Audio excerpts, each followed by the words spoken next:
Hey guys, in this video I will show you how you can fix NOCLIP is not working on for you, right? So first of all, you need to make sure that you are on your server, on your practice server, because on the matchmaking servers it will not work.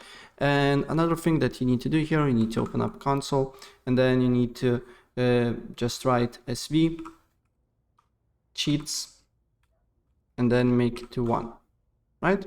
And after you do so, then you can write NOCLIP and it should work, right? As you can see here, then you can change speed if you want to. SV, NOCLIP accelerate, or NOCLIP speed, and you can make it to whatever you like here.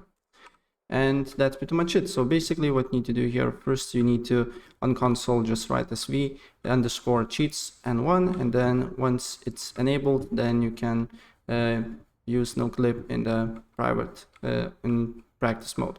Right, so that's pretty much it. And if I help you out, please press like button and subscribe for more. Take care.